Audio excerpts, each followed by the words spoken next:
I had known her since her conversion in Lawrence several years earlier, and when Mara sets her mind to something seemingly impossible, it starts to look a problem.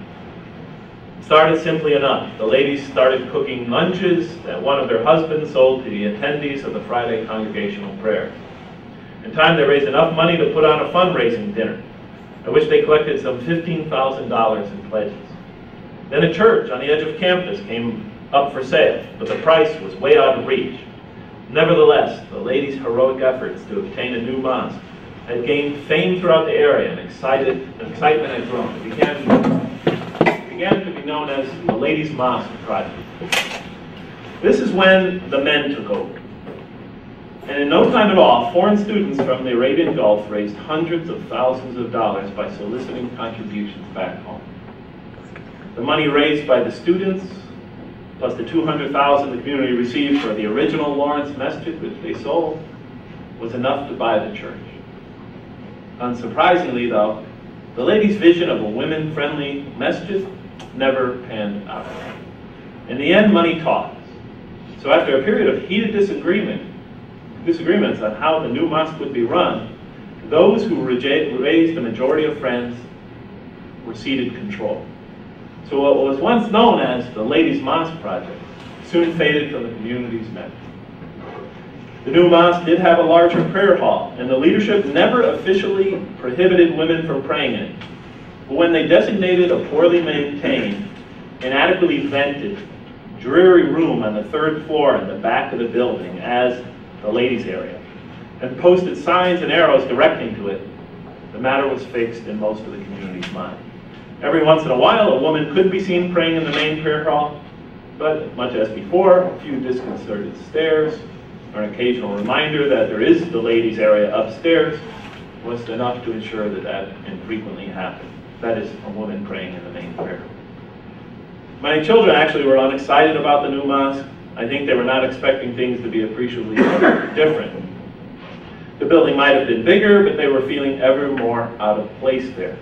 They gave the ladies' area a try, but they were nervous about being alone up on the third floor in the rear of the building at night and in a poorly maintained area.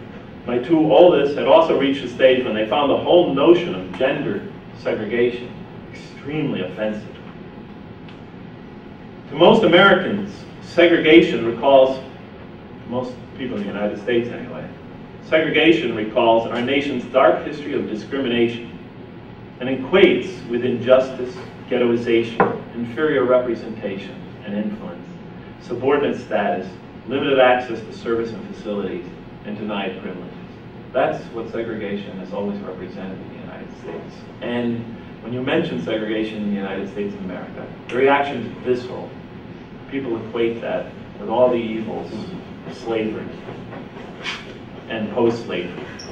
My children did not live during the era of overt, enforced racial segregation in America, but they had often learned of it and absorbed its negative associations. Jamila, being the oldest, had been the first of my daughters to go with me to the masjid when she was little. At just several months old, she was a regular at the evening prayer at the University of San Francisco. She had logged more time with me over the years in that masjid than most of the Muslims in the Bay Area. When our younger sisters started coming with us, they were mostly following Jamila's lead. I was therefore well aware if Jamila stopped coming with me to the mosque, her younger siblings probably soon would follow suit. Jamila was 14 the last time she accompanied me to the mosque. She had been battling typical problems that come with adolescence in America. I won't try to list them here. Suffice to say, it was a troubled and unhappy period of her life. It had also been almost a year since the previous time she came along with me to the prayers. It didn't seem like a good moment to question her motivations. I'm talking about the last night she came with me to the mosque. She did not bring a scarf this time, and she told me she would not join the prayers. She only wanted to sit off to the side against the wall and watch. As we finished the prayer, I looked over to Jamila. She smiled faintly through a sadness that told me she would never be coming again. I do not really know what was behind that expression. I wondered if, while we were praying, she was thinking of all the times we had spent together in the mosque, of all the times I I prayed with her in my arms when she was small, or of all the times she sat in my lap while I chatted with the brothers after the prayer, or of all the times she stood with me in the prayer lines. She could have been thinking of any one of 1,000 things, but I knew through the silent communications that occurred between a father and a daughter. I knew through the silent communications that occurred between a father and a daughter that all of that had come to an end. As I anticipated, it was not long before Sarah and Fatin gave up on the mosque. I don't want to imply that my children finally abandoned Islam. There were no indications of that being at stake. My chief regret is that my children would be separated from a source of tremendous beauty and strength, and their experience of Islam in America would be so much more handicapped than mine. Their faith experience, like so many Muslim women in America, would be much more solitary, much more alone. As I already said, this will not be a personal plea. My children are now fully grown and have been severed from the mosque so long that, for better or worse, they have learned to live their faith without community. Furthermore, the mindset and views that discourage women from the mosque are so entrenched and unyielding that any change in the outlook of the American Muslim establishment is likely to be slow and incremental. It is happening, but it's happening very slowly. Hence, too negligible to appreciably affect my children's disaffection and alienation from the mosque. I speak instead for the Muslim second generation and converts of the future. While I'm not optimistic about change, I feel religiously obligated to appeal on their behalf.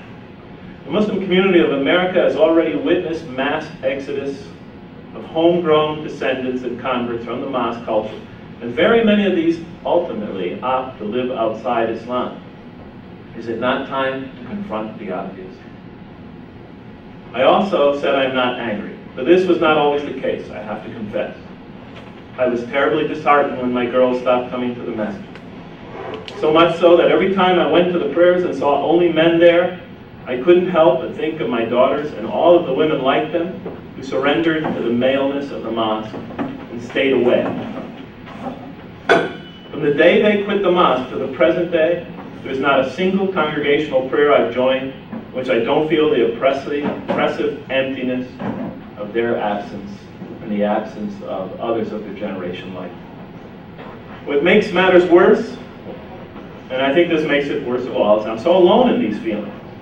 Why do women need to pray in the mosque? The brothers asked. Others said, if they feel they have to go to the mosque, then why don't they just pray in the ladies' area? Some say, if they want to pray in the main room, who will stop them? Still others remark, I know a lady convert or a second-generation female who prefers female seclusion. I tried to explain it to them as best I could, again and again and again, but in the end, we just end up talking past each other. Until finally I could no longer bear to come to the prayers anymore, as they epitomized for me the spiritually enervating, invasive inequality of faith experience my religious community presents women. Although I never could have conceived it back when I prayed in the University of San Francisco Masjid, during those majestic moments, spiritual moments of divine embrace, that for the next several years, except for the Friday prayer, I did all my prayers away from the mosque.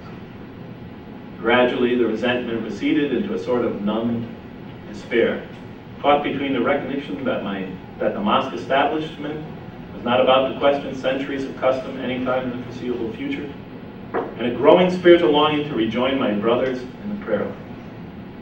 I thought long about what I was accomplishing by avoiding the mosque. How was I better serving the interests of my children, or other homegrown Muslims, or the community at large? I really had conflicted feelings. On the contrary, I had only demonstrated that when the going gets hard and frustration builds, it is most appropriate to abandon our causes, and that love for fellow Muslims should be reserved for those who see things the way I do. That was the message that maybe I was sending myself.